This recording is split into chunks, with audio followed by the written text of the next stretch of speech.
are back. You're listening to You Would Think, the Philadelphia Flyers podcast. I'm your host, Kyle Collington, and joining me today, the one and only Mr. Kevin Durso. How are you, buddy? I'm doing well. How are you? I'm doing good. If you're watching on YouTube, you know it's a pretty nice episode number. And we're back to talk about some pretty nice hockey. The Flyers have actually won 7 out of 8. And yeah, we're going to dive right into that in just a second. Right off the top here. Follow us on Twitter at YWT Podcast. Do all the social stuff. Subscribe to our YouTube channel, Facebook, Instagram, Podbean, SportsTalkPhilly.com. All right, let's get into it. Yep. 7 out of 8, with the one loss being, I mean, quite frankly, you got demolished by one of the best teams in hockey, a 6-2 loss to the Toronto Maple Leafs. But we're not going to spend a lot of time on that game because we have 7 wins to talk about, generally speaking. We started. We already started on a few of them, so yeah, we've got 3 more to talk about beyond that one. Yeah. So, what do you think over this run? What stands out to you the most overall? Because I know what my answer is. Okay, why don't you tell me? Because I have like a whole little list of things to go through from this whole stretch. So, primarily, numero uno is goal scoring. Okay. Yeah. The fact that this team, which could not score, first month and a half, 2 months of the season, just could not put the puck in the net at all of a sudden, Travis Konecny's hot. Everyone else is kind of along with him. Wade Allison's warming up. Joel Farabee's staying hot. Things are picking up. Well, because in you're the goal scoring department. Sure, because you're talking about a team that, with the exception of the Saturday night game that made it 7 of 8, in every other win during the stretch had scored at least 4 goals. Per game. And gee, you know, they only scored 3 against Washington the second time around, right? Like, you know, right. and even in the loss to Toronto, they still scored 2 goals. So that doesn't exactly bring that 4-goal average down a lot, because there's a 5 in there, there's a 6 in there from the win. So it's like they've scored a lot of goals. They're averaging pretty much 4 goals a game. So here's the thing. I got to do this. Okay. We're 2 minutes in. Oh, we're you're going right off the hop. Here we go. I have to. Sitting here mid-January, we are recording the show on January 15th. Flyers won 7 out of 8. Kevin. Yes. Do you remember the 2019 St. Louis Blues? Of course I do. We were doing the show then, so. The team that was last in the league, second last in the league. They were very close to the bottom. I think it was last, right? Mm-hmm. On, what was it, January 3rd? It was a little later than that. I think it was the 7th. Okay. They won a whole lot you're of only about a hockey week games. Off. Yes. They won a whole lot of hockey games down the stretch, made the playoffs, won the Stanley Cup. I'll never forget the game that started it all, because I was there for it, obviously. Jordan Binnington's first career shutout in the NHL, and that was the first of many wins to come. So a goalie who came up from the minor league due to some injury problems, made his debut, had a shutout pretty quickly thereafter, played really good hockey. Is this sounding familiar? It's a little bit. I mean, I think that St. Louis Blues team had a little bit more scoring talent than this one does, but I see your point. But they were pretty typically a rough and tumble team with a pretty heavy presence. Mm-hmm. Zach McEwen slots in nicely in a Robert Bortuzzo type of role. Listen. You're trying to draw parallels. I get that. It's not going to happen. This is a bad team. This is a bad team. This is not a good hockey team. They don't have offense. They don't have defense. Their goaltending is young and has had some injury issues. They're not a good team right now. But you never know. Stranger things have happened. That's all I'm saying. They're not a good team. They're not a good team. Nope. But are they necessarily a bad one? Because I don't know that you can sit there and say that this is abysmal. Like a bad team isn't going out and scoring 4 goals a game over any significant stretch, and you're now approaching. It's like the 10-game losing streak. As you approach 10 games of anything, you start it becomes a big enough sample of your season that you have to acknowledge that there's something to it, right? If the Flyers make the playoffs, does Travis Konecny win the Hart Trophy? I don't know. I mean, Or does he get robbed like Claude Giroux got robbed in 2017? Well, I knew that's where you were going with it. So, I mean, listen, because here's the thing about the entire, and this is kind of dipping back into last week without discussing the games that were last week from last week's show. Right. Because at first, like when we came on last week, and it was they've won 4 games in a row since the last time we did the show, right? Yep. At first, it was a lot of, well, it's against San Jose, it's against Anaheim, it's against Arizona, and it was. And to an extent, that's still true. Yep. And the game against Toronto on Sunday, stark reminder of how far away the Flyers are from being that. They are certainly not an elite team. And look, Toronto is tied for 3rd in the standings league wide. Right. So I don't want to just make it seem like you're pointing at that and being like, well, like, look, we all know what we think about the Toronto Maple Leafs. A lot of teams are going to lose to Toronto, a lot. Right. And playoff stuff aside with the Toronto Maple Leafs, that's a team that people would sit there and say they could contend. No, I think so. Oh, absolutely. I think they're... So, like, that's to your point. This is not a good team in the sense that this is still a relevant topic as any within the franchise. That they're not the Toronto Maple Leafs. They're not going to be some of these other teams out there that are at the top of the standings. But the game against Buffalo in response to that game, and then the 2 since against Washington, that's a little more eye-opening. That's a team that's growing. And I think it's a perfect segue to what you said. I think that the one thing that's really important here is that it's a lot of the same cast of characters that's producing. It's, as we're getting to the halfway point of the season. The game on Monday was game 41. So we were right at that halfway mark. You start to goes back to exactly what we talked about all along when it came to John Tortorella. It's his first season as the coach, and he comes in and everything's a clean slate. I don't know anything about anybody, right? Right. And now that you're halfway through a season, you start to have more information, a lot more information about certain guys, who's standing out, who's with you, and who isn't on that level yet, and who may never be. I'm going to run down some names for you because I'm going to tell you who's on that level or who's part of this going forward or who seems to be part of this going forward. Obviously, you've already mentioned Travis Konecny and the heater that he's on right now. 24 goals. He is an absolute monster. So he's part of this. Scott Lawton's part of this. Absolutely. Owen Tippett is part of this. Yep. Noah Cates is part of this. Joel Farabee is part of this. I think you're starting to see that Cam York is part of this. And certainly Carter Hart is part of it. And there's a pretty good chance that Sam Ersson is too. Okay. I would even toss Wade Allison in the conversation for that. I hesitated from putting him on the list that I wrote down, but I think that you've got the foundations of a good player. When he plays the way that John Tortorella wants him to play, he's at his best every single time. And you're seeing John Tortorella deploy him in critical minutes. And the only thing I will say, maybe it's the only reason, because Joel Farabee has kind of come along, because I remember I brought it up at some point in time, and I think the question was like, all right, you're not going to mention Joel Farabee in that group of like players who are part of this, like maybe core going forward. It's like, I'm not saying he's not part of the core. It's just this year it's hard to judge him because the injury is still getting in the way. Whether John Tortorella wants to use it as an excuse or not, like, oh, he can't fall back on the injury anymore. So be it. Like, we know what happened with Jack Eichel. It takes a little bit of time before you're whatever you're going to be after this surgery that you have. Absolutely.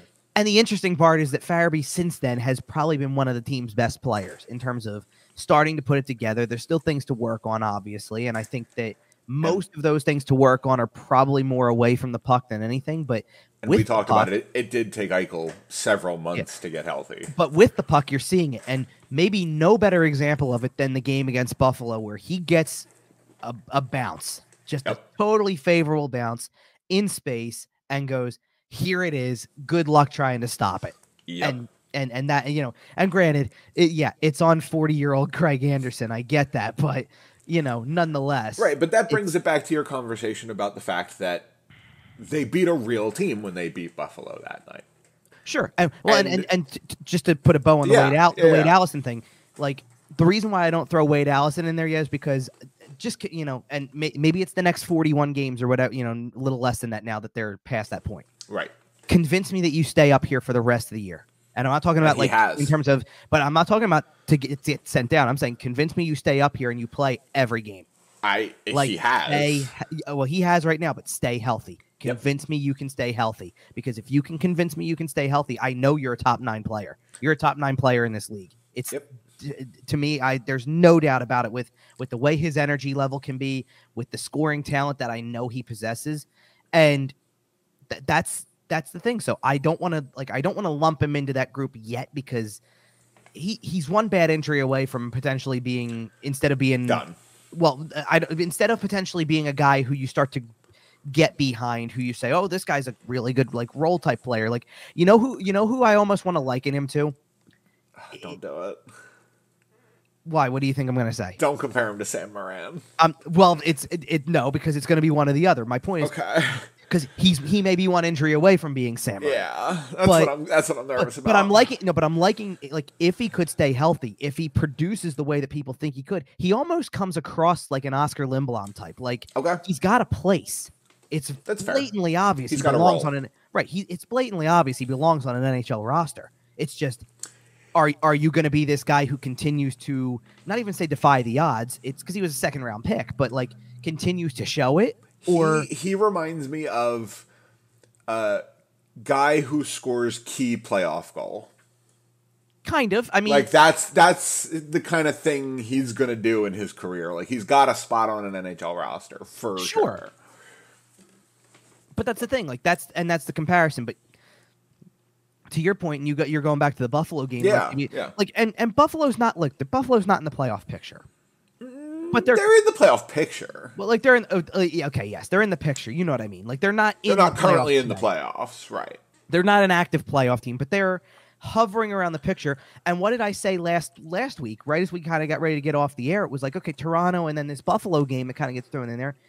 Buffalo's no slouch of a team this year, or they haven't been, to say the least. And then to follow it up, and you go play Washington twice in a home and home. Washington is in the playoffs, kind of comfortably right now to an extent. As comfortably as you can be in the East. Well, right, and I say that like, look, they're only up 4 points on the first team out of the playoffs, right? But the next team after that is 8 points, and it's like, and granted, they've played more games than any team in the Eastern Conference right now. Washington has, so I get it, but. That was impressive. And Wednesday in particular, that was as impressive a game as I've seen them play all year. Yep. Truthfully. So they're actually playing solid hockey. This isn't a sloppy game that their goalie is keeping them in and they're squeezing one by. Like, right. They're and that playing was more, good hockey. And that was more the Saturday formula. Like, they got the lead and then kind of held off for the rest of the game. I get that. But But between the Buffalo game and the first Washington game, that's almost what's hard to believe, is just how well the team is playing. And again, I get that before that, the level of competition was probably much closer to the Flyers level of, like, in that time. They win 4 games in a row against teams that you're like, yeah, okay, they should win 4 in a row. But following up a loss with another 3 in a row, 7 in the last 8, is very impressive no matter who you are. And this has all happened over two weeks. They've earned 14 points. And it's in all situations. The power play has been good. The penalty kill has been phenomenal. Yeah. With 5 shorthanded goals this season? There was every reason, and this is a perfect example. There was every reason in that game on Saturday. Every reason. They took a penalty, or maybe it wasn't at that exact time. I'm trying to figure it out. They took a penalty somewhere in there. Maybe it was even like the late second period. Yeah, I think that's what I'm thinking of. It's the Lawton penalty late in the second period. That you're trying to get to the break with a 2-goal lead. You're just trying to get to the break, and here you go. There's 2:27 left in the period, and you just handed a power play that's got the greatest goal scorer potentially of all time on his way to it, waiting for you, and you killed off the penalty, and you had killed one off earlier in the period when you were up by 2 already at that point, and then for the rest of the game, after taking. That was the 3rd power play that Washington had in that game. You didn't take another penalty without it being alongside of somebody else. Right. There was 2 other penalties called, and you drew 2 of them in the 3rd period to put it away. And quite frankly, the second one probably just should have been on TJ Oshie, but whatever. Well, no, I'm talking about that the first set. That was the first set. They Okay. They gave, apparently at the end, Scott Lawton and Tom Wilson kind of got it. Oh, They gave them 20, penalties at 20 minutes at the 20-minute mark. Out of the game, yeah. Well, no, the game was over. They literally assessed 2 penalties at the buzzer. Fantasy players everywhere pumping their fist. If you're in a league that counts, penalty minutes, then yes, I hear you. But the thing about the thing about what they're doing here also is that, like I said, it's in the course of about 2 weeks and a couple days, probably they've earned 14 points in the standings. Way too many. But this is why it's a little bit remarkable, and you kind of already you joked that you're joking a little bit about the St. Louis Blues thing, but here's the thing. Am I joking? I don't know, because here's the thing that's Me remarkable. neither. But here's the thing that's remarkable to me. We've had conversations all throughout the course of the season in the not so distant past already, we're watching this now. I wrote an article a few weeks back, because and basically I'll give you the premise of the article, and then I'll tell you the date it was written. Because the premise was, and you'll remember because we talked about this, was about how John Tortorella spoke to the media on one given day, like he does every day. Right. And then Chuck Fletcher spoke, and the messages were completely different. Right. That was when Chuck Fletcher comes out and hits everybody with the "we're only 5 points out of a wild card spot" stuff and all that. That was December 2nd.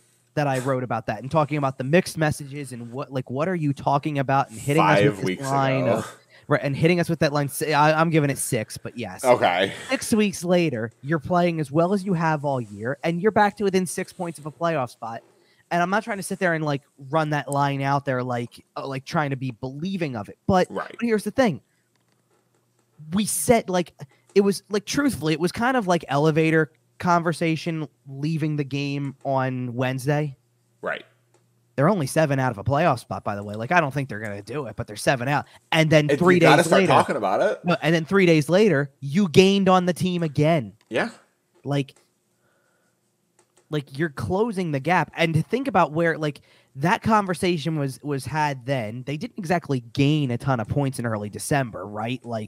They snapped their streak. They beat the Islanders to snap the streak. They lost 5 of the next 6 or something like that, or 5 of the next 7, because they had a couple wins thrown in. They beat Colorado, who was shorthanded as anything, and then it took them until they stole a game against the New Jersey Devils. Yep. Before they had won again. And other than that, the only other so I'm sorry, they had lost 10 games in a row. I'm counting this out now. They had lost 10 in a row, beat the Islanders to snap that streak, and then prior to the Christmas break, won 3 more games total.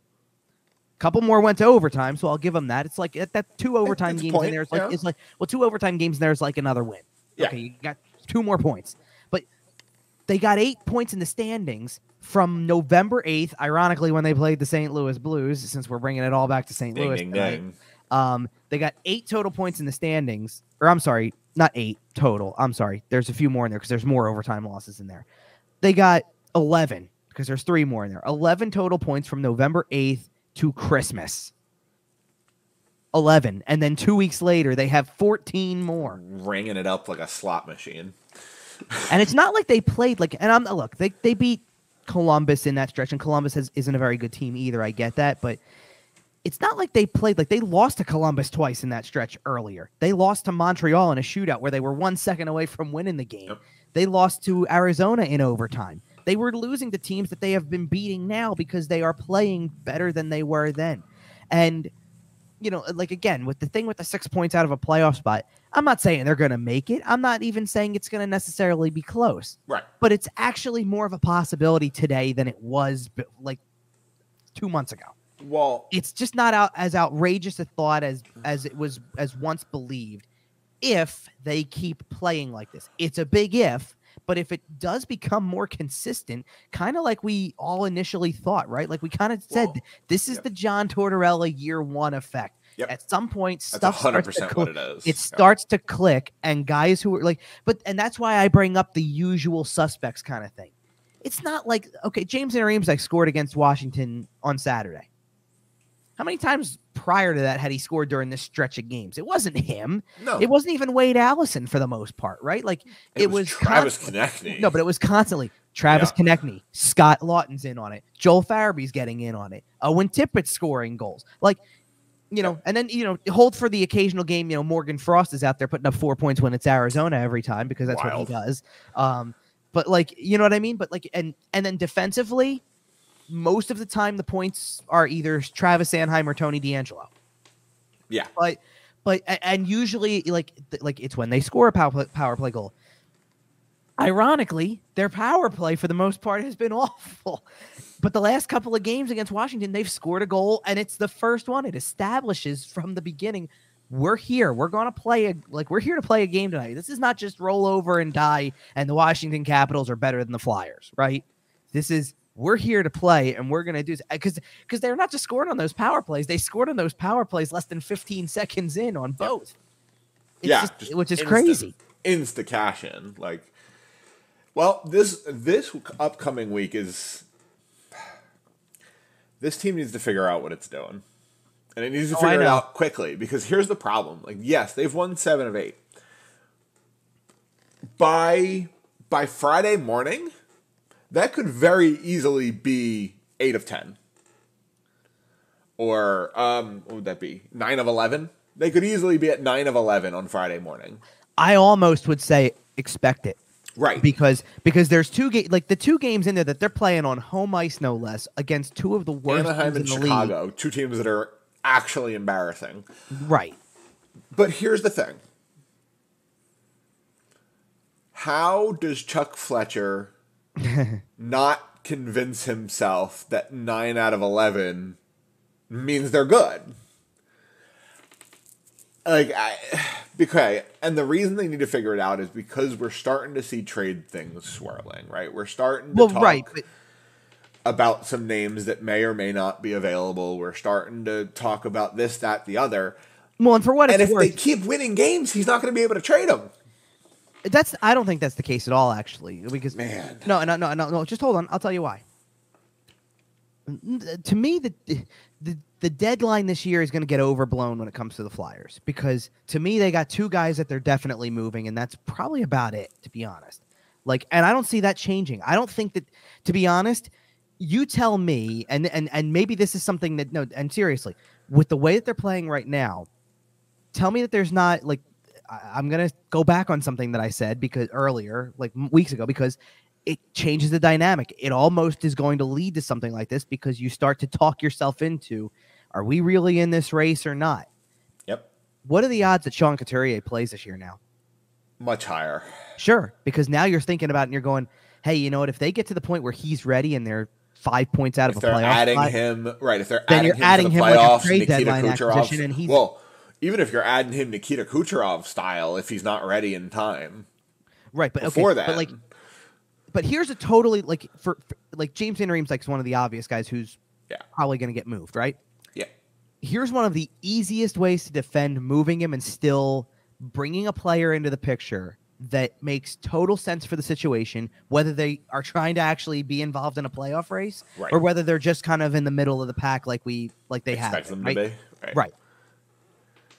When Bobby Brink is ready to come back, don't you just replace it like James Van Riemsdyk with him? Fair enough. And say, we still trade Van Riemsdyk, but Brink's going to get the minutes. And if Bobby Brink comes in and is great, okay.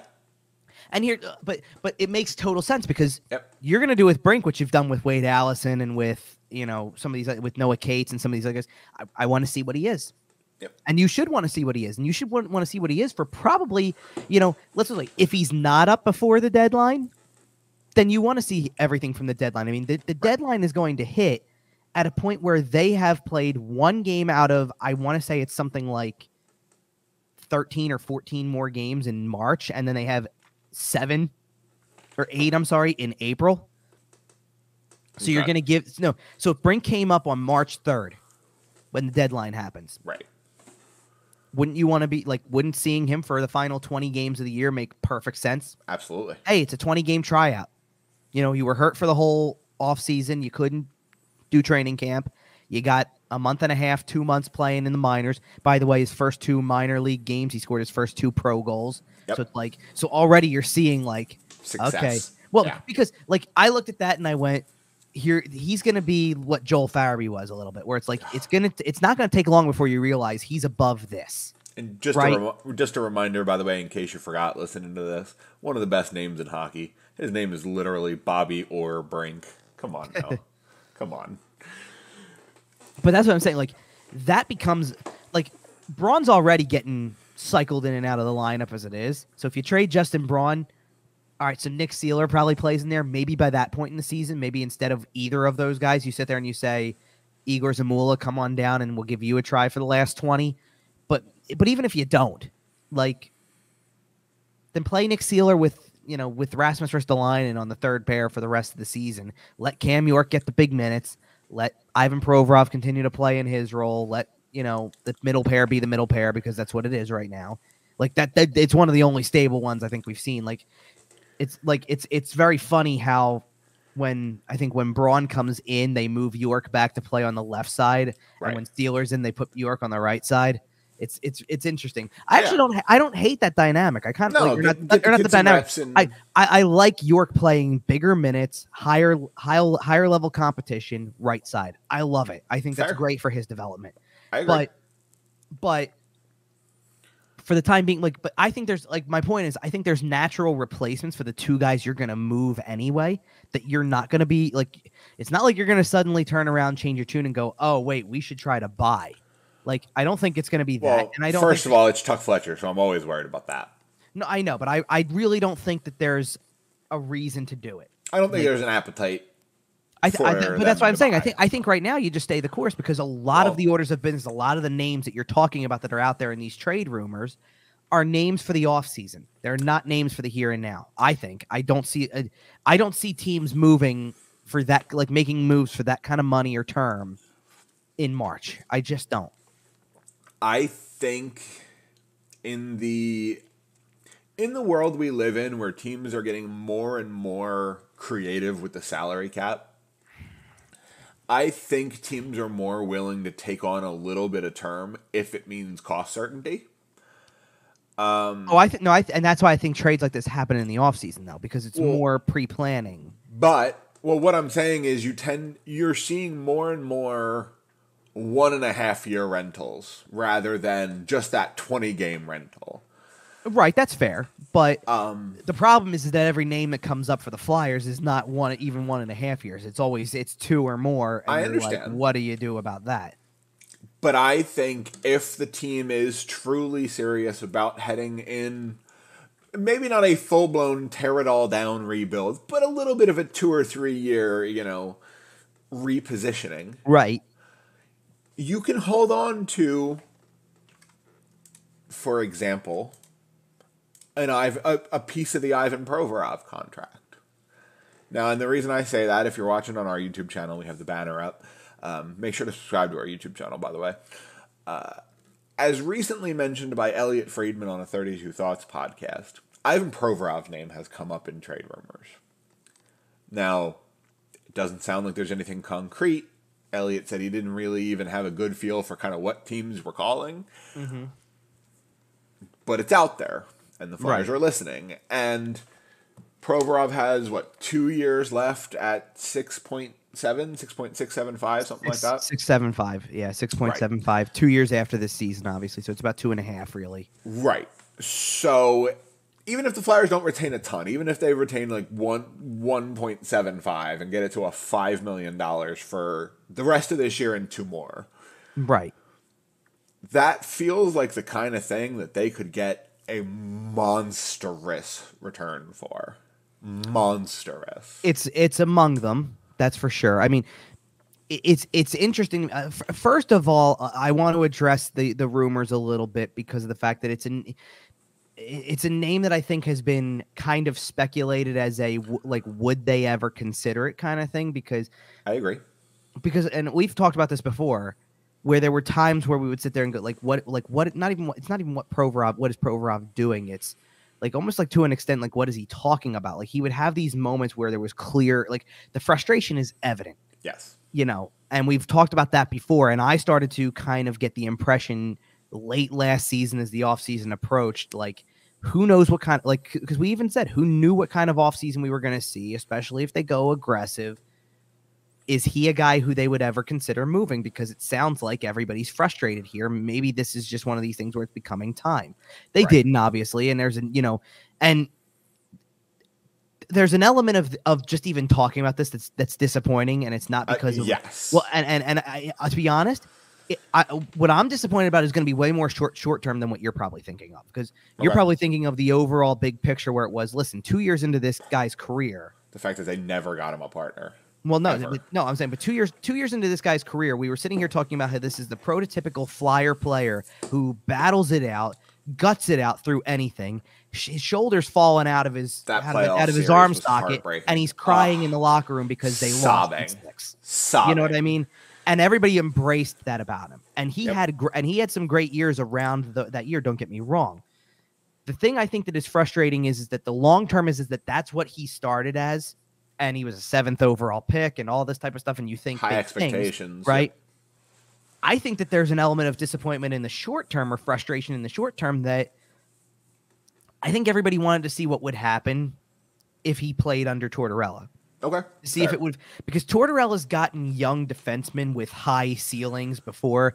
And he elevated Zach Werenski. Exactly. Immensely. Like Zach Werenski is a perfect example. And even to an extent, he did it a little bit with Seth Jones. Now, Seth Jones is like way lesser extent. I think the Werenski example is Werenski example is way more perfect because of the fact of from the age comparison to they're the same player.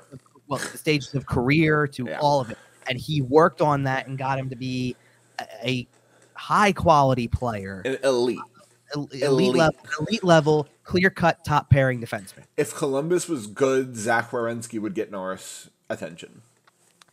Well, and you know what? The sad part is we'll never know the answer because he got hurt so early in the year. That's part of the reason why they're one of those teams that you sit there and you say, "Oh." I just mean in general, if they're I know. He's the one getting Norris attention. No, the second that news came out about Werenski this year that he was done, their season was. But it was disappointing because a lot of people who and I've said this before about from my position, I'm just a hockey fan. Right. I go down. I enjoy watching some of the guys that come into town just as much as I do watching the team. I have to watch the Flyers 82 games a year. Have to. And, I know it's a tough life I lead. But like when you watch them, you start to develop I just like the way I know what I'm going to get every single time I go to show up to watch this guy 82 times a year or the 41 that I do at home or whatever. Right. I know what I'm going to get. And I like this guy for that. Right. Like Wade Allison's becoming a fun guy because you see off the ice, he's a little bit of a goofball. Absolutely. And on the ice, he's becoming a really solid player. Yep. I feel that way so I feel like there's a fun element to him. I've always felt that way about and it was a shame because I know this is one, and I'll admit defeat on this one because this is not there's no way this is happening based on the way he's going. But I had told you last year, gut feeling, I didn't think Travis Konecny was surviving the offseason. But they gave him one more chance under Tortorella, and and again, another great comparison because Tortorella has said multiple times, I see a lot of Cam Atkinson in him. Oh yeah, from when he had him in Columbus, and I agree. I think you've got a leader. I think you've got a scorer. You've got guys. Got a guy. I think you've got a winner. The team hasn't won yet. Sure, but he's a winner. He can be. I mean, he's one of these guys who you can see coming out on the other side. I can say that much. So, but I've always it was frustrating the last 2 years to watch him, and that's why my gut feeling was maybe he just needs to get out of here because I get that.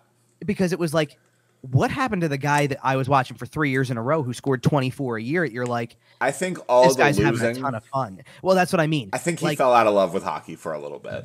And he kind of talked about it a little bit after Wednesday. Yeah, that was a big thing. And it kind of does come to that. It's just tough. And it was a lot of stuff. He's always been an emotional player, and with the highs come the lows. Right, because look, we still go back to funny. We're talking about the 2019 season again. Jeez, we always go back to that stadium series and him barking at Jake Gensel and Evgeny Malkin and stuff, right? And just yapping away because that's who he is, also. But it's a lot more fun when he's nerd. It's a lot more fun when he's in that Brad Marchand kind of mode, that mold where he's a talented scorer, but he's also a pest. He could be Brad Marchand if he wanted to be. Absolutely.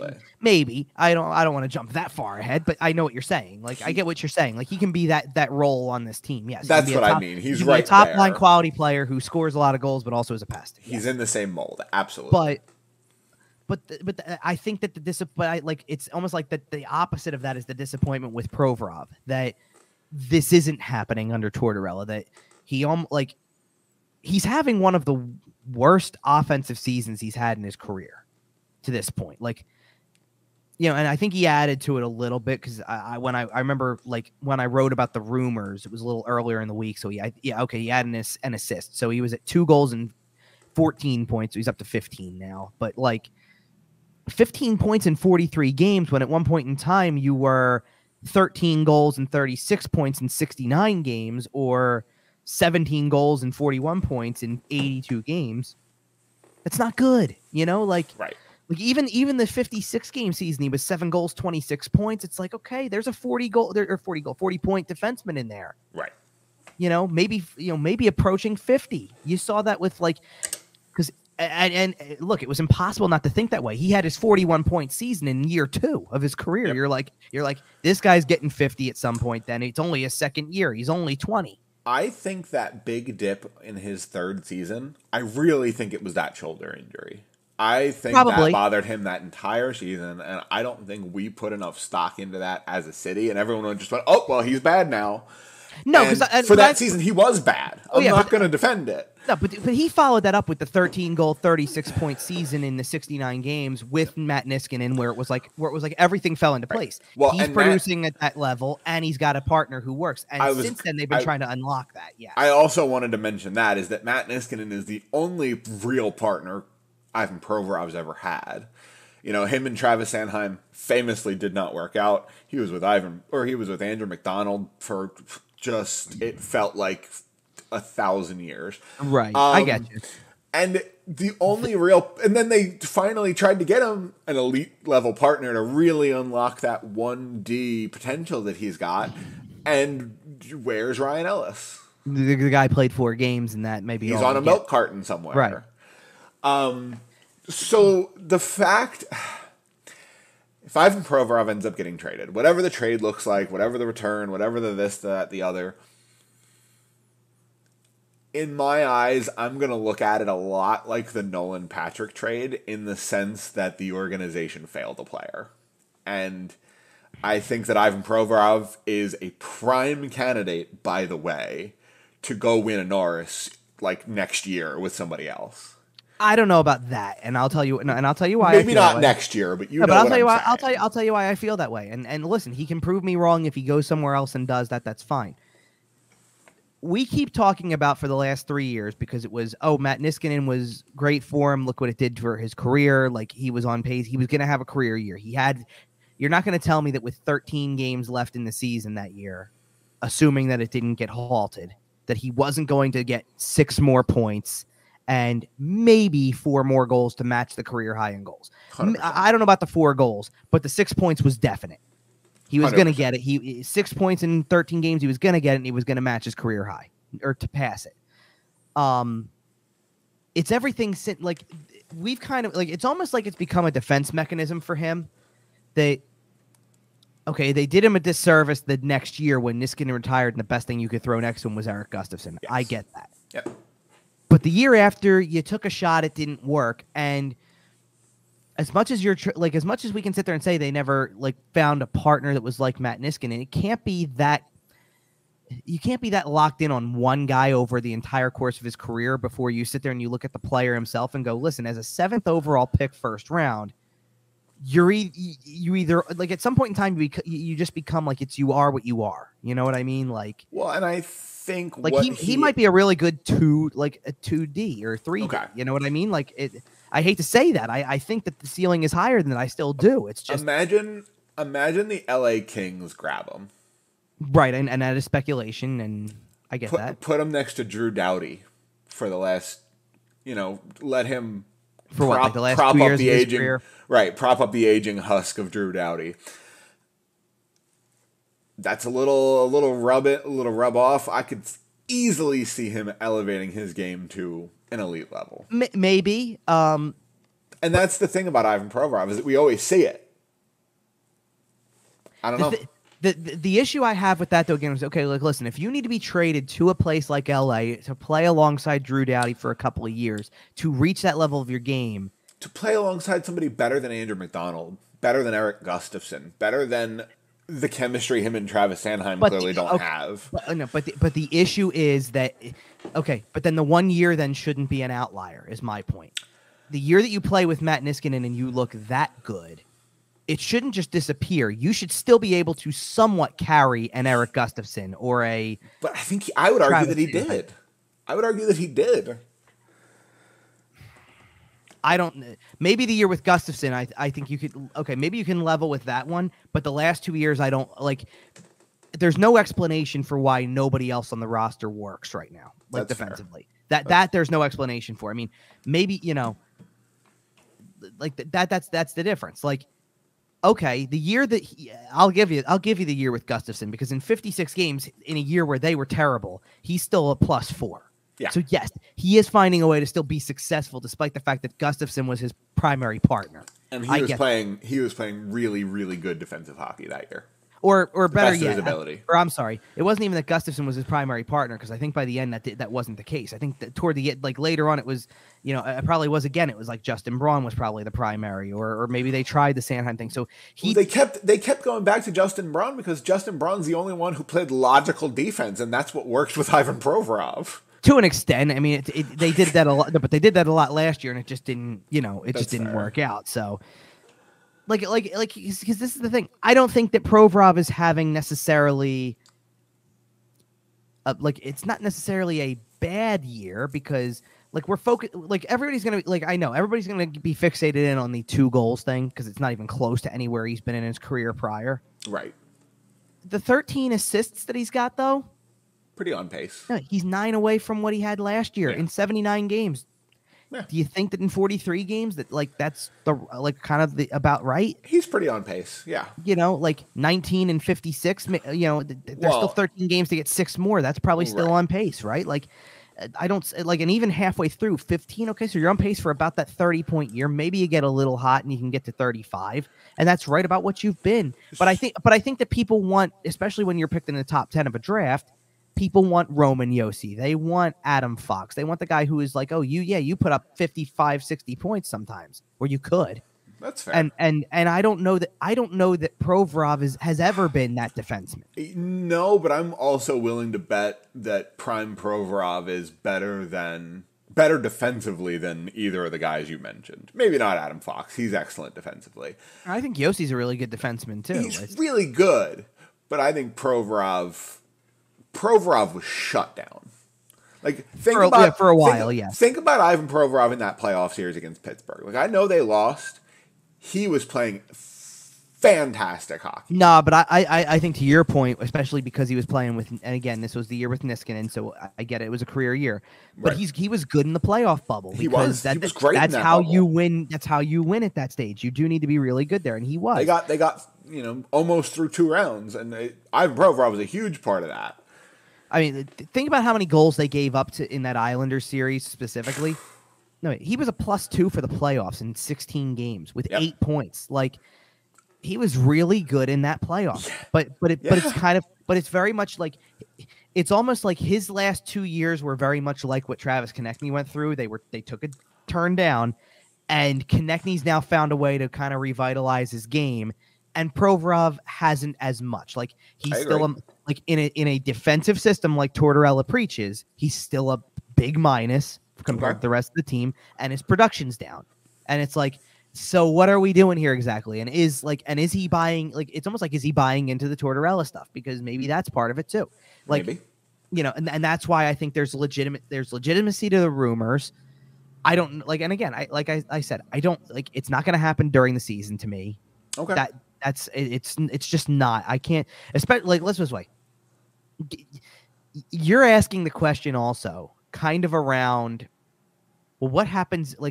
Where does this go if they're still in this race in some way, right? Right. Well, then why would they do anything? And maybe the player will feel a little bit better too, because it's a little less frustrating to be in a race. Well, and that's kind of what I'm saying is they need to figure it out, because if you're gonna lose and be a team that's in the lottery, then trade people away. But if you're going to try to make a run, if you're going to try to be this team and kind of let this run continue a little bit. And that was my point of the whole, like, when we started the conversation, that was my whole point, because they can do both.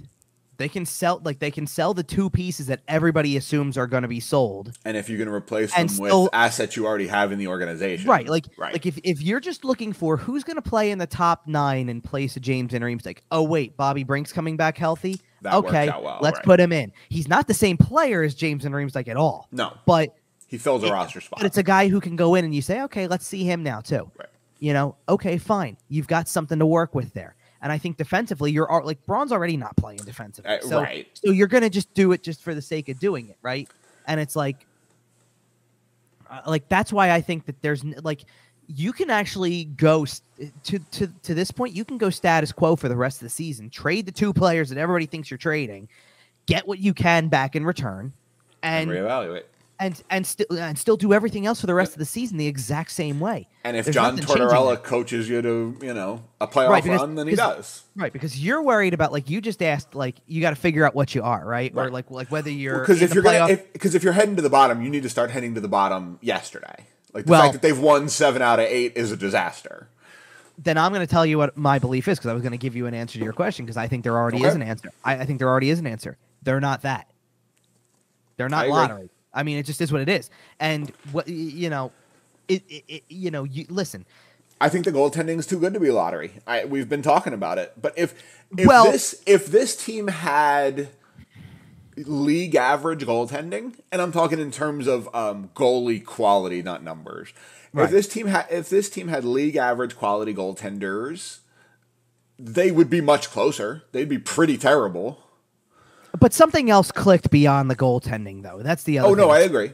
Like they were still getting that goaltending. They got off to a 7-3-2 start, and were still pushing for third place, like third in the lottery ranks. They'd be losing 6-5 instead of winning 5-3. That's kind of what I'm saying. Yeah, I hear you, but like my point being, just like they were there, even with the goaltending that they had. Right. It's like stuff has changed. They've structured things better so that the goaltending isn't leaned upon like it was. They're scoring a few more goals, which creates more cushion. There becomes a certain, there comes a certain point in games when, as it plays out in front of you, you hit a point of realization where you're like, they're winning this game, right? Like there comes a certain point, like. I love that you just switched that banner, because that was I did a radio spot before the Wednesday game, and I got asked that very question. Like at the time it was 5 of 6. Is this a good thing? Is this a good thing? And my answer was as I typically tend to do, as you've seen, as everybody who listens to our show knows, and as if you listen to me on the radio as well, then you've heard me say this, or you've heard me give answers like this before. I gave kind of a very diplomatic answer, if you will, which was, depends on who you ask. Oh, no, I'm going to go with a firm yes. I believe this run is a good thing because, like you said, they're not lottery. Well, they're just not. But they could have been at some point, I think, which is why my answer was depends on who you ask. Right. Like if you asked people at Christmas time, like, and that was the thing, like that was the last time I was on the air, was for state of the teams, and my answer was kind of like that, like they haven't put anything together. There's no guarantees that they're going to even beat a team like Arizona when they come home, or Anaheim or whatever. Like there's no guarantees. We haven't seen them play them yet, and they've lost games to the likes of Columbus and Montreal and teams that are down there, right? Like they had already lost to Arizona that month in overtime, right? So they had lost to San Jose in October. There was no reason to believe that they were going to go out and beat these teams like those teams, like the lottery teams that those teams are. There was no reason to believe it at Christmas. So the thought was, what's the state of the team? It's just not good, because everything is still terrible. Well, because they're playing the way they are. They haven't made any changes in any area yet. Like it's almost like, what are they waiting for? Like, do you really think it's going to get any better? And then the irony is that they come back in 2 weeks, and 2 weeks since, it has gotten better. So I even said, like, my answer was is this a good thing? Was depends on who you ask. If you ask anybody sitting in the front office right now, it's a good thing, because winning saves your job. Right. Straight up. It's a business that's run on winning, and they are winning games. So as long as they're winning games, there's not really a reason to change anything, is there? Kind of, right? Well, it's a good thing to the coach because the coach gets validated for everything he's putting into this, that it's a developmental process. It's going to take some time. And now they're at a point where they can feel good about themselves. And he said as much, which is great. I think this is the point that you really want to make, which is it's a really good thing for the players to see this and experience it. Yes. Which I agree with wholeheartedly. Right. So we've talked on this show before, and you have been a big proponent of the fact that bare bones, tear it all down rebuilds don't work, or they take too long, or whatever. You're vaguely against it. I think I know what you're getting at, because my point typically is that you can't just rid yourself of 20 guys on a roster. There's got to be somebody, right. And it maybe the majority do go. But like, there's got to be 5 people on a 20-man roster that you sit there and you say, I can work with this. So if you're how do I work? So if you're not stripping it all the way down, if you are going to keep a large portion of the roster and kind of not work around the edges, like they're still making major changes, but you know what I'm saying. You're not you're not trading Scott Lawton, for example. Sure. Then you cannot poison the room. And Fair. If they're not going to be a bottom 5 team, if they're just going to win enough games to just keep them in the blah, blah, blah, a run like this, 7 out of 8, is good for the boys. They get to have some fun for a couple weeks. They get to take the sweat off. They're not dreading showing up to the rink every night. And for the long-term success of the Wade Allisons and the Joel Farabys and the Cam Yorks and these guys that are young and we expect to kind of see the rebuild through, for their long-term mental health with the team, for lack of a better term, I think it's an incredible thing. So I'm gonna bring up kind of not 3 points, but it's 1 point that's gonna have 3 3 bullets. Well, kind of, because it's gonna be over the sequence of time. Because so I didn't attend the game against Toronto on Sunday because I kind of was just feeling a little off. I was tired, and there was not to mention the fact that there was an Eagles home game being played 3 hours before puck drop, that I kind of was like, you know what, is tonight the night to deal with this? Probably not. So I stayed home and I just watched the 6-2 drubbing from home. Nice.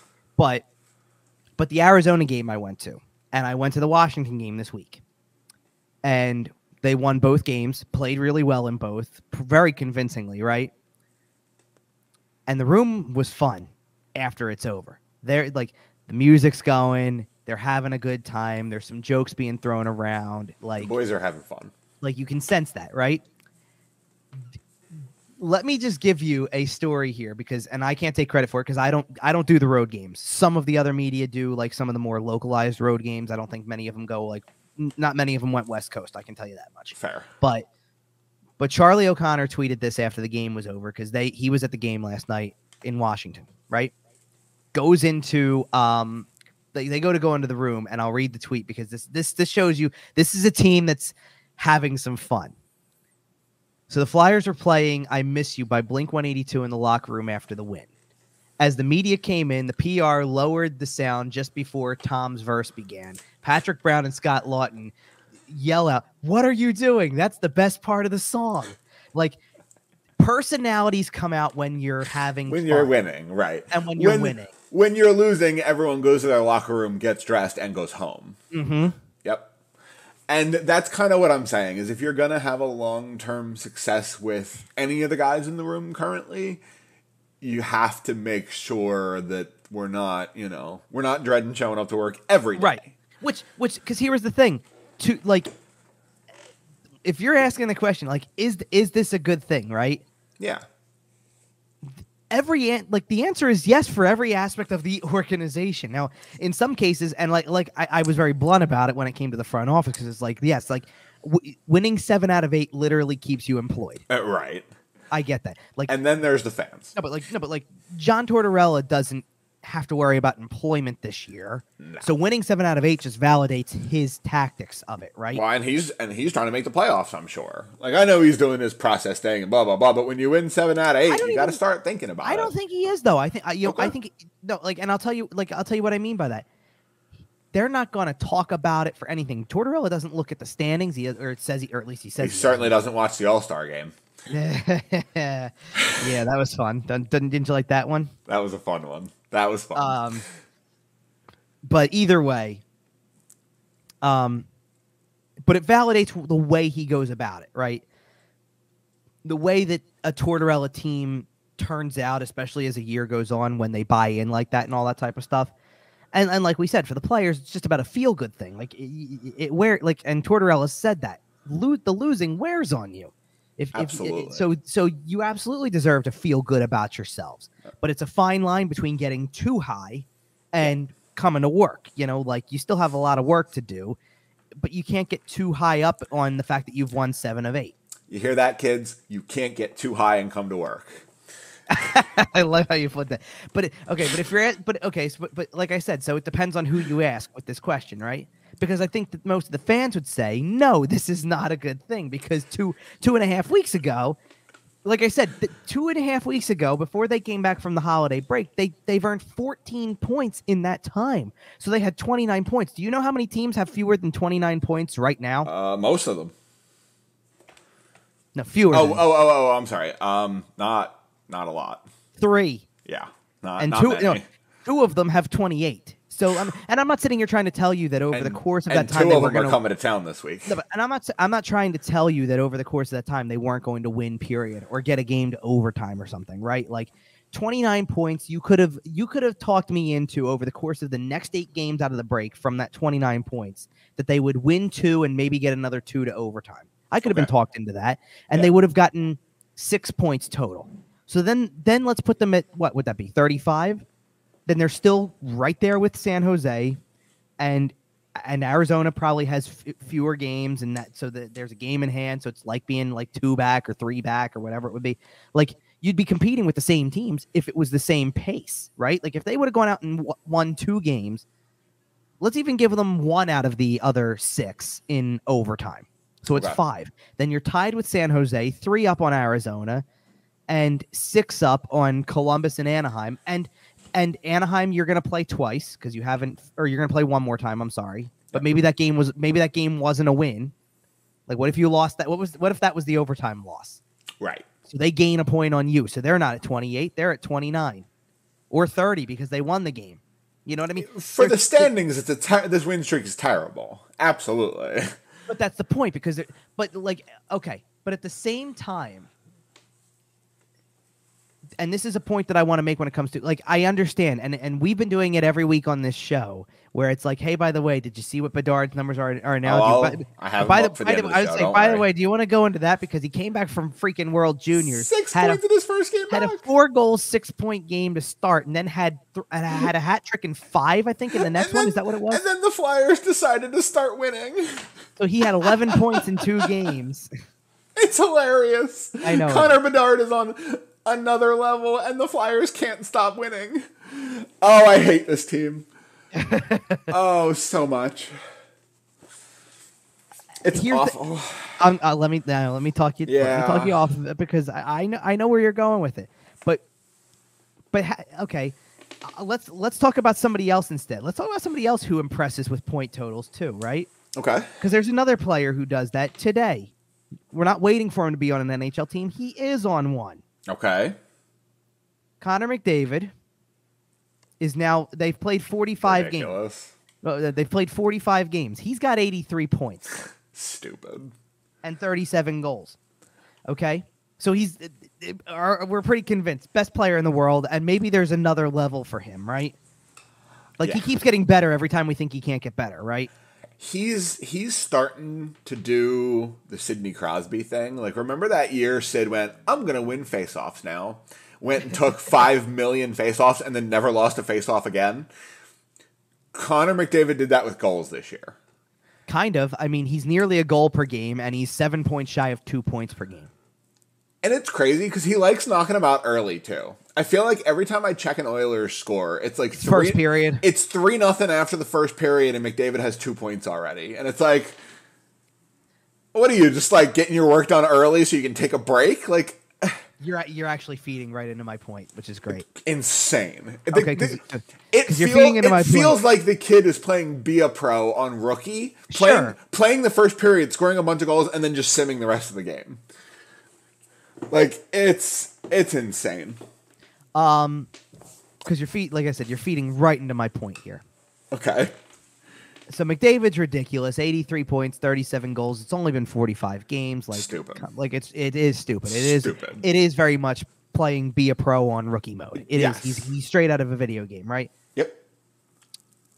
Where are the Edmonton Oilers in the standings? I believe they're outside the playoffs, aren't they? No, they're in. Oh, are they in? Okay. In the They are in the last wild card spot. Okay. Which means that the best player in the world by himself doesn't equate to a division title and being a team that gets a more favorable playoff matchup. Like you realize who they would play today if the playoffs started, right? They'd play Vegas. Do you think they'd win? Honestly, maybe. Collectively as a team. Like, honestly, maybe. I don't think they'd have a chance, and I'll tell you why. Here's the thing. It's Connor McDavid. I hear you, it's McDavid, and I hear you, it's Draisaitl, and I hear all that. I still look at the rest of the team, and I say, is goaltending still a question mark? It is. It has been. Okay. You defensively, like... I know Logan Thompson's been good this year, but you can say the same thing about Vegas. Especially, a guy with no NHL playoff experience. Fair, but at least to this point, it's equated to look how good their start was and look at where they are. Like, Vegas might win. I think that series goes at least 6. That would be fair. I understand that. I'm not trying to say like most first round series because of how evenly these teams are grouped together usually are tougher. Yep. My point is that McDavid on the best team or being the best player in the world isn't making his team better than, if we're being realistic, 24 and 21. Right. That's fair. They're 3 wins more than losses, and you've got the best player in the world putting up nearly 2 points a night. And it doesn't mean that you win majority of your games. Like Vegas is 28-14-2. And I sit there and I go, so you've won 12 more games than you lost. That's really good. I can level with that, Yeah, by the way, any misconceptions about Vegas coming back and being a good team, they've put those to bed. I think that there is an element of that team that is well coached, obviously. Oh, yeah.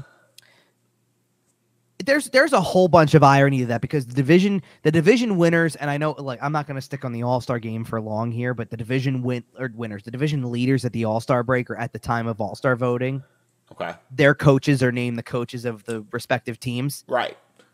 So Jim Montgomery, who used to coach in Dallas, is going to coach for the Atlantic because he's coaching in Boston. Right. Bruce Cassidy, who used to coach in Boston, is going to coach in the Pacific because he's coaching for Vegas now. That's hilarious. At the time that the thing was done, Pete DeBoer, who's coaching in Dallas, who used to coach in Vegas, is going to coach for the Central Division. And the only guy who's been with the same team for the entire time is that Rod Brindamore is coaching the Metro. Hilarious. But 3 coaches who each used to coach the other teams in a crazy triangle effect. That is ridiculous. Cue up the Always Sunny meme of all the the forensics there, right? Right. Like of how this, like we're crossing all of our lines here, where this coach who used to coach here, who's also leading their division, is now going to do this here. Like that's the thing. Oh, that's good. Because not to go and do a whole, although this is a good segue for the upcoming week because the Flyers do play the Boston Bruins on Monday afternoon. Like, not to make this whole Bruins thing, but like people were upset when Cassidy got let go there. It kind of made no sense. No. And yet Jim Montgomery's come in. They've been an outstanding team to this point. Obviously, they're the best team in the league, almost starting to approach by a mile. Like it's stupid. Like they're on historic pace. And I love it. Like I love how they bounced back. Like they lost. They just lost. It's ridiculous that I'm even going to say it this way. They just lost their first game at home in regulation since last April. In early to mid January. Stupid. And they came right back and won a game in regulation against Toronto to extend their division. Cut it up to win that game too. Yes, to extend their division lead to 11 points, and their lead on anybody else in the league to 9. It's crazy. And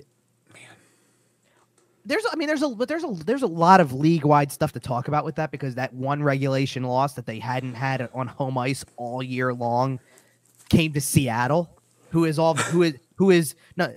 by far the surprise team of this whole season. I mean, Dave Hackstall is firmly in the Jack Adams conversation. Oh yeah, I mean it has to be at this point. He might be the favorite. They just completed an NHL record 7. They swept a 7-game road trip. Yeah, which is a record. No team in NHL history had done that before. It's crazy. It really is. So, and it's the scary part is that they're sitting there with 56 points, so they're tied for eighth overall league standings wise. Yeah.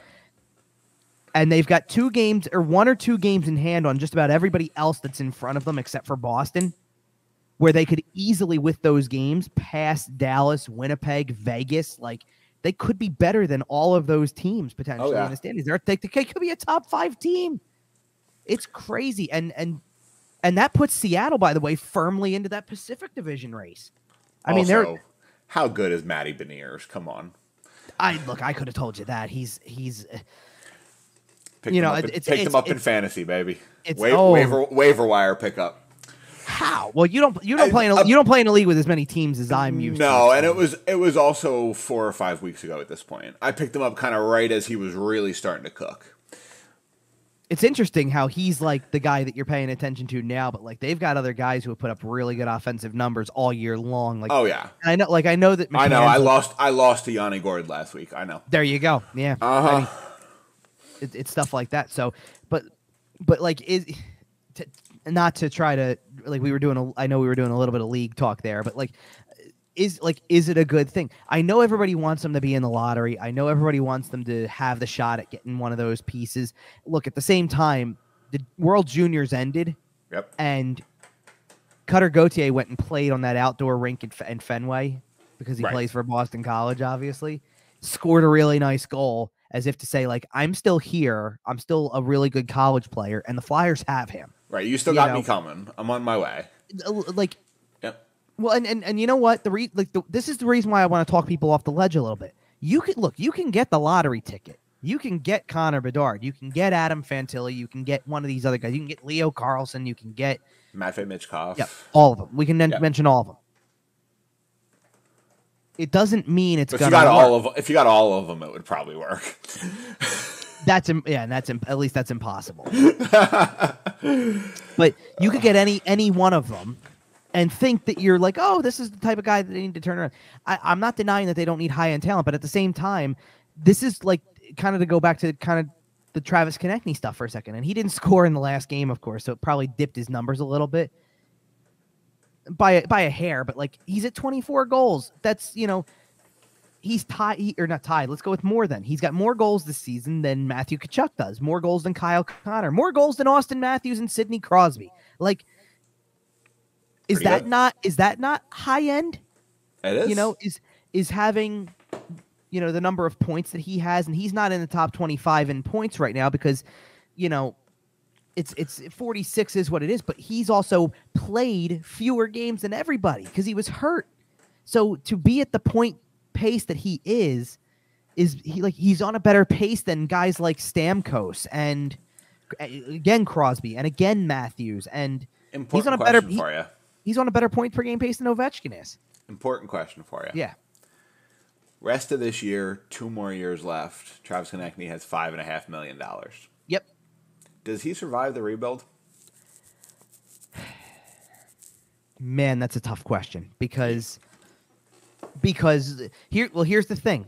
If they're entering into it right now, he's surviving it for now because he's giving you top line quality. Right. Well, right, but if you're trying to rebuild. It depends on how rebuildy they're trying to go with it. I'll do you one better. Because the answer doesn't lie in what he does. Okay. As they bring guys up, and maybe it's a Cutter Gauthier down the road, whatever it may be. How much better is he going to make everybody else? If he starts making other guys better, then therefore the build is going to go faster and he'll survive it as a result. Okay. But if this becomes stagnant, if this becomes we're just spinning our wheels, we're not getting any better with this guy, and he's got an affordable contract, you may have no choice.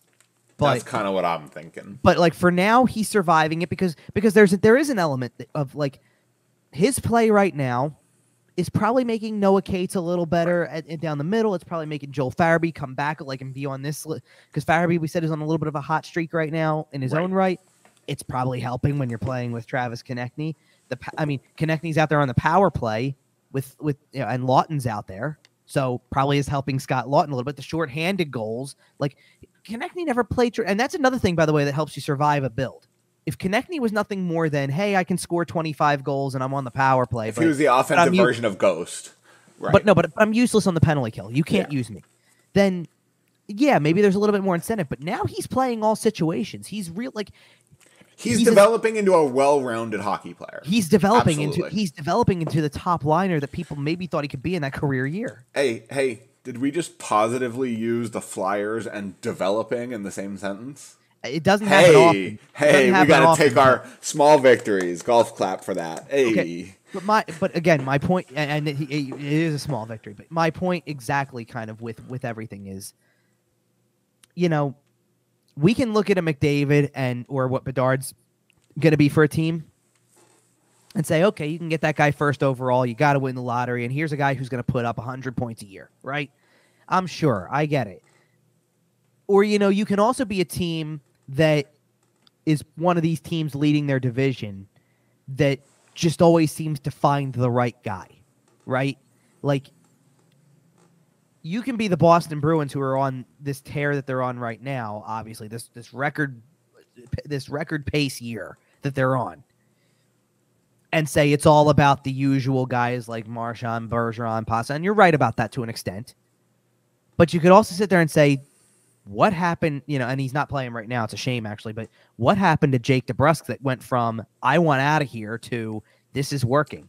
What happened when you acquired Pavel Zacha, who just got a contract extension, that he fits in now? What happened when you were able to suddenly take a guy who looked like he was 1 foot out the door into the retirement world and made Nick Foligno a reasonably valuable player again? How does that happen without getting some things out of people that you don't expect? And how does David Krejci come back from a year off? Well, not off. I know he was playing in the Czech league. To come back and just be an elite second line center. Well, sure, but I like it. But I like, and that's to an extent that's not a great example because of the fact just that how old he is. Well, no, not talking about yours. I'm talking about Boston's not a great example because a lot of the guys I just mentioned. Although, I mean, Zacha was a high draft pick. Zacha went 1 pick before Provorov on it. So that's an interesting case. But okay, let's take a team like Dallas, who's right up there too, having a really good year. When was Jason Robertson drafted? Third round? Second. Okay. But you're talking about a guy. That's what I'm saying. You're talking about a guy who everybody passed on, and he might be like the second or third best player out of that draft when you look back on it, right? Like sometimes getting the first pick doesn't mean you're getting the best player. That draft is a perfect example. The Flyers drafted second and got Nolan Patrick. Kale McCarr, Miro Heiskanen and Kale McCarr went right after that, right? But even a guy like I said, DeBrusk is coming into his own a little bit now. Or a year ago, that was a situation that was going to end in the guys getting traded for pennies on the dollar because he just wants out, right? And he was drafted mid-first round of the same year we're talking about with Zacha and Provorov and Konechny and guys like that. And that was a good draft. It was a really good draft. That draft is aging really, really well. But think about the spots where a guy like Matt Barzal went, or where Kyle Connor went. Oh yeah, they didn't go in the top 10, and they turned out to be league stars. Yep.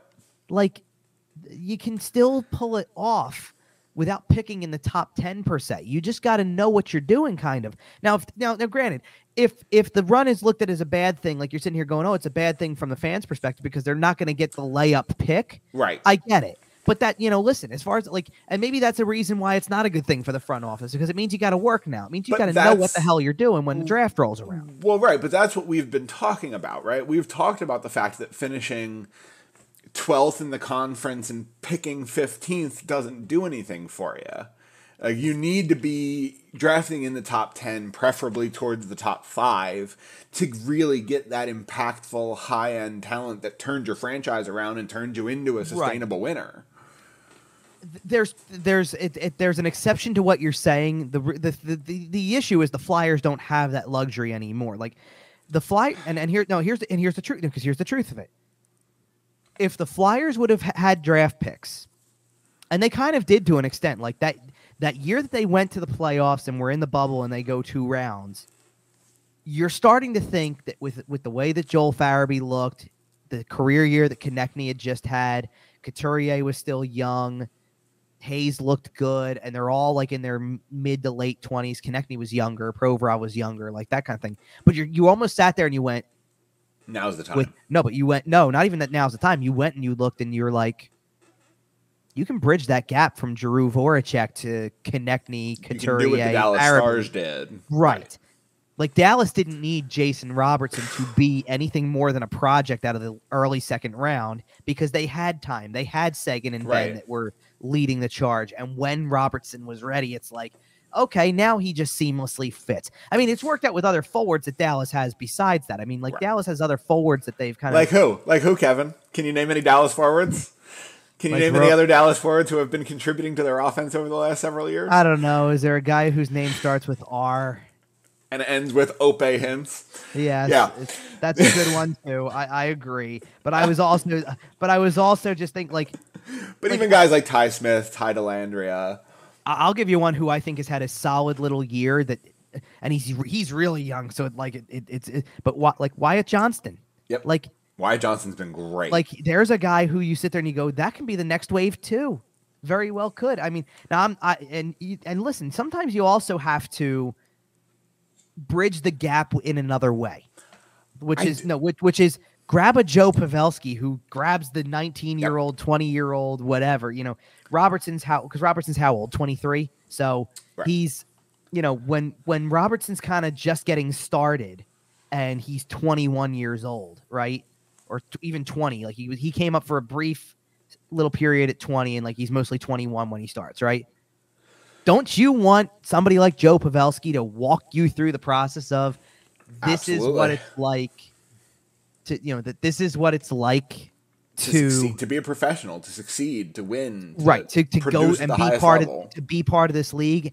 And listen, you've got the talent to be something big, so go with it like here and run with it and do all the right things and it'll come to you.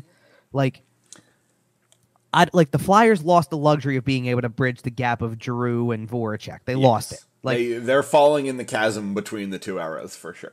Right, which means that now you're stuck left trying to figure out who even survives the current era because there is no former era to go off of. Like it kind of just is the current era, right? Right. We're in, whether we like it or not, we are in the Kevin Hayes, Travis Konecny, Ivan Provorov era, Travis Sanheim era. We are, because those are the guys who have been here for 3 or 4 years. That is the core. That is kind of what your whole team bases around. Right, and listen, like here's the deal, but it's like part of and that's why part of it is like you're gonna have to work harder now as a front office to make that happen because sure, if you're the team that's caught in between it, kind of like Ottawa was, let's say.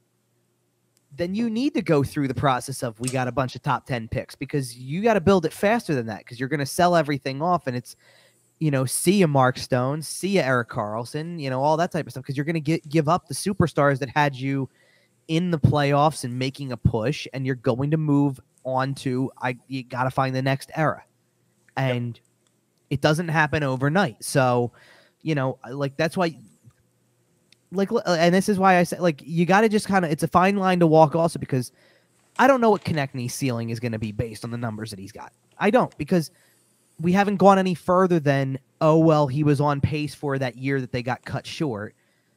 And then he had the two worst years of his career. And now he's bouncing back with the 24 goals and 46 points. And is red hot right now. Right. To this point in the season. And think about it. He's doing it at a pace that's not like halfway through the year. He's only played 37 games to do this. Right. Well, and his pace over the last 3 weeks, like over this win streak, he had played 10. He was on a lunacy. 10. He was on a 10-game point streak where he had 20 goals or 20 points. Sorry, 20 points. Lunacy. 12 goals and 20 points. Connor McDavid numbers. Right. So he was doing the 2 points per game thing. Right. And I totally get that.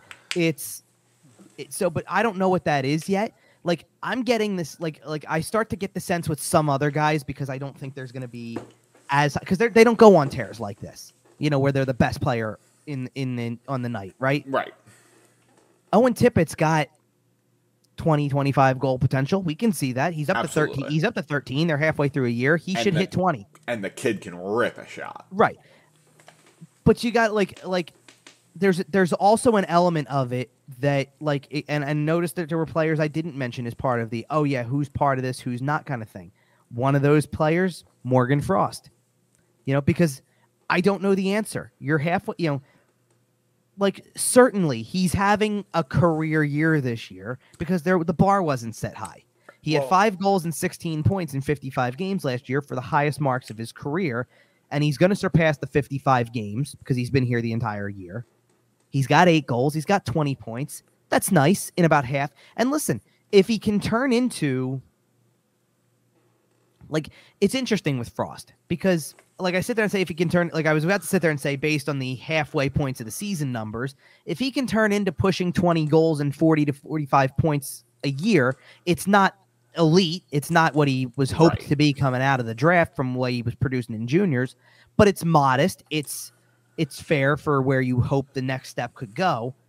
But then, there's always caveats with him, I think, because I sit there and my point being, he played the Devils in the first game of the year and had 3 points, I think, or 2 goals, one of the two. So here's the thing. And he's played the Arizona Coyotes twice and had 2 4-point games. It's like half of your point production can't be the season opener against the Devils with 2 goals, 1 into an empty net, and 2 4-point nights where you get 8 points.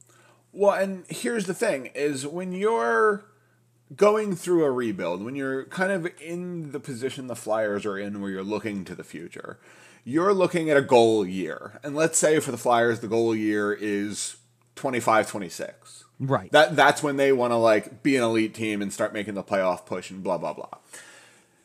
And you go and you look at your roster in 25-26 and you fill it. And your wish list. And it's not necessarily with player names, but you say okay, first line, I want one of my wingers to be a 40-goal scorer and I want the other guy to be a 60-assist guy. And you start, kind of piecing your roster together. And on your second line, you expect this kind of production. On your third line, it's hard to tell where Morgan Frost fits into that hierarchy if you're looking with kind of that 3-year view on it. Right. And in fairness to what you're saying, there's probably only Konecny feels like the only forward right now that fits into any window of a top line picture. I agree. Now, and I think I think this was something that Charlie tweeted. So I do want to make sure that I shout it out because it's a reasonable thought. And this was early on in what Konechny's been doing. It was pretty early on, but the thought the idea was the way he's playing. What if the last 2 years didn't go the way they did for him? And it's almost like that as he went, the team went to an extent where it's if they could have played better and he's producing at that rate and we weren't having what if I wasn't sitting there asking the question about my gut feeling says he's going to be moved because change of scenery seems likely, right? Right. If that doesn't happen over the last 2 years, is Claude Giroux still a Flyer? And Sean, and I say I'm not trying to talk about that it all centers around Claude Giroux, but the point being that Konechny naturally supplants Giroux as a point guy. That you instead because if that doesn't happen, the window stays open. Well, right, okay, so no, but here's the thing. I want to give you 4 scenarios that were given that maybe changed the dynamic around the team, which was if Konechny's last 2 years go way better and he's this player then and he's still this player now, the development never there was no dip and then he's got to come back to it. Right.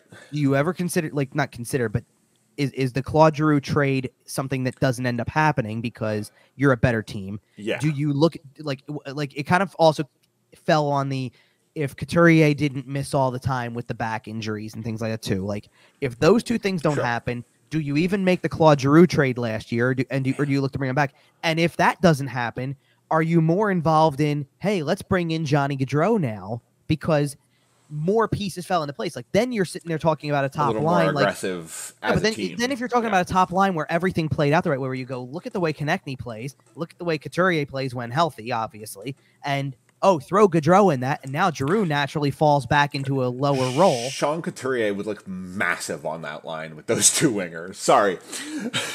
What, with Gaudreau and Konecny, if that was the case? Yeah. But that kind of brings an interesting dynamic into it, too, because what if Joel Farabee starts to pick it back up and be the player that's top 6 material that Him and Claude Giroux are the wingers on that second line. No, that wasn't even what I was worried about. Oh, I'm talking about the team in the here and now because, again, going back to what we said about Couturier, do you start to feel like maybe you and maybe the player too? I don't want to take this completely out of Couturier's hands.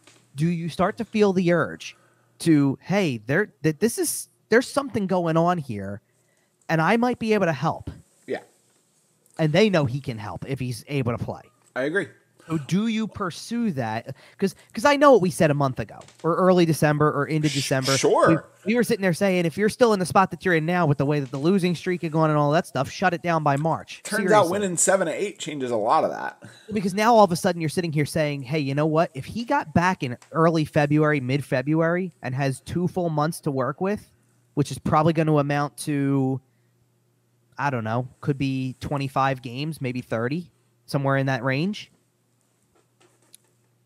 Is that enough time for him to make an impact and still have, depending on what the race looks like, obviously, but is that enough time for him to make an impact? And again, and then here's the thing. I kept saying replace, if you trade James Van Riemsdyk, you're replacing him with a guy like Bobby Brink, maybe. Well, what if you're replacing him with Sean Couturier? You know what I mean? Like, what if he comes back and that's the replacement? And the only thing you're doing is subbing out one guy for another. And I'd call that an upgrade in most scenarios. Because there's even an element right now, like the forward lines have not changed for a bulk of the 2 weeks, really. Even the line of Nick Delorier, Patrick Brown, and Zach McEwen has given you good minutes, real good minutes for a fourth line, truthfully. Like, good forechecking, staying active, preventing anything from going the other way kind of stuff. So that when you throw out, I guess as it is in its current, like, I know that probably the main line, because I'm going to assume the main line is Konecny, right. So Konechny's on a line with Cates and Farabee. Right. So that when you throw out Frost, Van Riemsdyk, Tippett, and when you throw out the group that remains, which would be your Hayes, Lawton, and Allison. Yeah. You've got some guys that are doing some stuff. And it's interesting because it's almost like there is a guy like Frost is okay. Like, Frost is doing okay. Like I said, he's okay. But and Van Riemsdyk just kind of came back from injury not that long ago. Like, it was about a month ago. So the points kind of come slowly for him. Like, he only has 7 goals this year, but when you actually look at his point totals, he's at 18 and 23, which isn't bad for where he's at. No. So and I like that he's finding ways to contribute that aren't just goal scoring. But you're finding out that, okay, Tippett's carrying a portion of that line. Lawton and Allison to a lesser degree, but Lawton's really carrying the third line when it comes to the production numbers. Scott Lawton's been fantastic. Konechny's carrying it from the top line perspective, right? There's a guy on each line that's been very good and kind of very consistent, you could say. Like, Lawton's been consistent. Konechny's been consistent. And I think that Tippett's finding consistency more and more with each game. And as you find that, though, maybe the guys he's playing with are going to start to buy into that as well. The fourth line has looked good when they've had to go out there. Like, they were out there in a situation at one point in time. I think it was 8.5 minutes left in the third period of one of these games against Washington. And it's like, sure, why not? It's another shift. You're balancing the lines. You're up by 2. Go for it. Yeah. Yeah. So that's a lot of that type of stuff. Overall, is it a good thing? Maybe big picture, it's not, but maybe big picture is something that this whole thing is good for, because the players that are here are getting a taste of how they can find a way to do some things. And that maybe that goes a longer way than anything else. I'm not like I said, we may sit here and play around with the playoff thing. There are 6 points out as we speak today. The week presents some opportunities, because outside of playing Boston on the road, who again, Boston, who has what was it, 9 total losses on the year, which is still the same number of regulation losses that Carolina has as number 2. I made a prediction on last week's show, and I'm sticking to it. If Carter Hart starts that game tomorrow, the Flyers are winning. It'd be interesting. We'll have to see, but this is not gambling advice. I may throw a couple bucks on it. But the rest of the week after that game, you are playing the second worst team in the league, then the worst team in the league, and then you are playing a team that is tied with you in points as we speak, before you get another good, legitimately good test, because it'll be Winnipeg twice. LA's on the schedule. I think they got an easy one thrown in there somewhere, or maybe not an easy one, but Minnesota's a little bit closer to mid-pack than Winnipeg and LA. Winnipeg and LA are top 10 teams this year. Right. Yeah, so it's crazy. And then that's it. I mean, that's the 4 games from next week. That's the 4 games that take you into the half of a bye week. Well, the half of the bye week meets the All-Star break kind of stuff, and you're off until February. Exactly. And into February. And February in the NHL means it's trade season. That's the thing. And that's the thing. By the time you play, it's 8 games total. You play 8 more games. By the time those 8 games are over, you technically it's gonna take some time while they're off for that week, but technically you're a month away from the trade deadline. And if something crazy happens and the Flyers get 13 points out of this 8-game stretch somehow, I don't think it's likely. Don't get it twisted. But if they somehow do something like that, go get Brock Besser. I don't know. At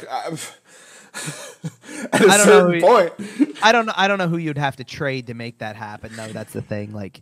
Fair. Because I don't think they want to trade certain young pieces. They're not going to trade a prospect and things like that. They're not trading Bobby Brink. Well, let's be real. This again. This kind of goes back to something else, because if Brink comes up and you try him, or whatever, you still got Tyson Forster molding down there, and maybe that's a conversation for next year. Well, just in terms of trade chips, there's always Jay O'Brien, who may or may not be hanging out wherever Ryan Ellis is.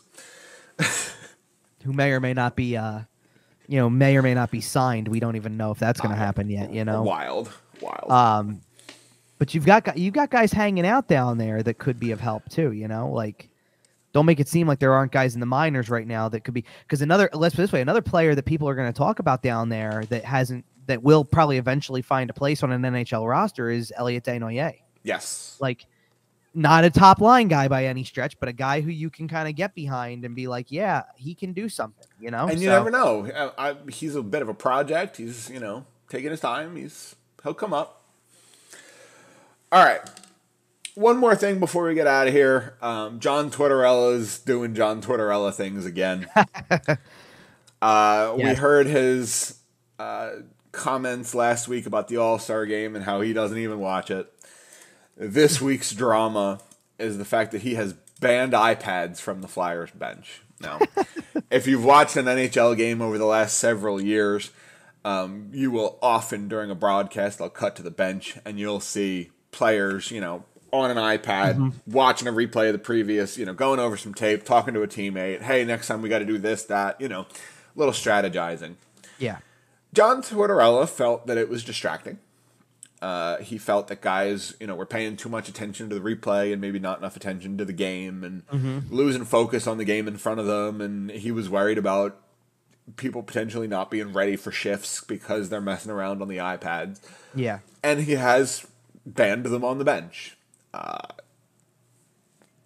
There's John Tortorella doing John Tortorella stuff. Listen, when you've won 7 out of 8 and the iPads have been banned for a decent chunk of that stretch.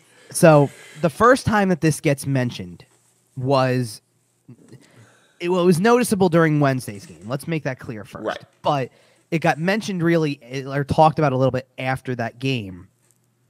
and where Tortorella actually said we took the things off the bench and all that stuff, because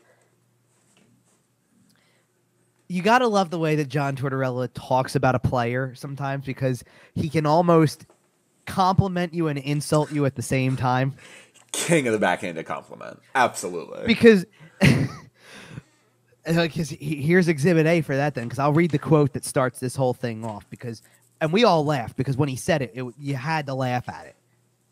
Because he goes, the thing about, and he's talking about Konecny, so he goes, the thing about TK is he screws up a lot, but it just doesn't bother him. And like, you gotta love how like it's met with that. Like, he screws up a lot, but it doesn't phase him, which is good. Like, he goes out, takes his next shift. That's huge. Blah blah blah. We don't want him to worry about anything other than the next shift. I think, and he mentioned it, like in his detailed answer there, he mentions how Konechny's one of the players who used the iPad a lot or would always be reaching for it, kind of stuff. And I get that. His Travis Konecny seems like an iPad kid. Here's the thing. I know that the perception says old school torts being torts. This is what it is, right? His reasoning was actually very fair. Yes. Like first of all, these are things that happen in most, like pretty much every sport. The iPads are available. It happens all the time. Technology has made sports. Yeah. Sure. But there's a difference between being a quarterback in the NFL and saying, I got to go back and watch that last play where I threw an interception because did I miss something? I want to correct it. And oh, by the way, you have time. Right. I have the entire defensive drive. Right. You have some time to kind of dissect that one play, grab a coach and say, let's talk this over really fast because I'm off for a couple seconds. Right. Go get the receiver who was affected by it. Like, you got time. Right. Well, and in fairness, coaches don't have time in the NHL for that. Right. You know, in the NFL, there's 7,000 coaches. First of all, it's the head coach, it's head coaches, the head coach, coordinators, and when your offensive coaches, when your offense is out there, your defensive coordinator ain't doing much, or vice versa. Right. Right. The offensive coordinator is going to be able to talk to you. Exactly. The thing with breaking down a play like that in the NHL is everything moves so quickly. And it's always fluid motion. Like, you're trying to, like, if you're coming to the bench and like, there's no stoppage of play necessarily when you get to the bench that you can sit there and go, I'm going to grab it and watch it. And that's where Tortorella was kind of coming from, where he's like, listen, I want you to be ready to go, whether it's a minute and a half from now, maybe it's 30 seconds. I might say next shift, you're going. Right. Like, be ready for that and stay engaged in the game because, and to his point, it's not about stay engaged like I need you to pay attention at all times. It's like to every detail of the game or what play is happening. It's understand where the momentum is. And I actually thought a great example of it was in Saturday's game as they take the lead in the second period, because when they get the first goal, when Tippett sets up James and Reemsdyk for the goal that gives them the lead, they scored 49 seconds later. It was probably 2 shifts later though, because there was a recognition, keep the foot on the gas, keep applying the pressure. You've kind of got them out of sorts right now, and it led to another goal really quickly, and they were buzzing like that for a while. And I don't know that there was anything that could have happened in the first 5 minutes of that period where you go to the bench and look at a play on an iPad and say, I can figure out, oh, we've got momentum or we don't, like I think that instead you just had to watch and go, look what they just did to score that goal. And then the next group out had a great shift and nearly scored on theirs. And it's like, keep it going. There was another one out there to be had, right? Like, I think that it was a great way to look at it. And of course, like, everybody's going to, like, I don't think there was anything that was really crazy about the what Tortorella said on Wednesday. But when it was brought up more and in kind of that controlled setting like Friday, like when it's a practice, when he goes into way more detail about things, you hear him talking about how it's going to be a tough sell to get him to look at something. We need, and all this stuff. I'm not trying to make it seem like technology, everybody thinks technology is great. Sometimes it is. But sometimes it isn't. And I think this is one of those times, blah, blah, blah. Right. Yeah. He gets asked the question about how it fuels the perception of him. And before the question could even be finished, again, this was Charlie who asked the question. Before he could finish asking the question, you got I don't give a flying what.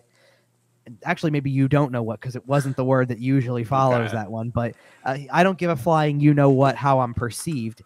it's just my job to coach the team. In case you didn't know. Right. Now, I actually like the way he followed up the answer, because like he's sitting there going, if I'm trying to make everybody happy and worry about how like be perceived a certain way, it's a tough way to live. Yeah. Like you can make a judgment on me all you want to, but I can't worry about it because I got to be locked into making decisions to help the team and all that stuff like that. But again, like when he followed up on it more, and it's like staying engaged in the game, keeping the energy level up, just understanding the flow of the game. And I really liked when he talked about, like, again, when he said understanding flows of the game and understanding momentum swings, and that's the biggest reason to take them away. He had a line in there that was, if we are fortunate enough to play in big games, they're magnified even more. Yes. Which almost is an indirect way of saying, like, acknowledging that they're recognizing there. recognizing that they're there in the standings, but not being satisfied with it or Right. anything, like where it's like, just because they've won 7 out of 8 does not mean. Well, and he didn't say playoffs. He said right. meaningful games or important games, whatever. Well, because I think that even like you can think about even with Columbus, he's been on like, and I think of nothing more than, and it's kind of like, believe me, the name I'm going to mention in the same sentences, this is going to make this a little ironic. I was thinking about this the other day. They were playing down the stretch right before the COVID shutdown hit.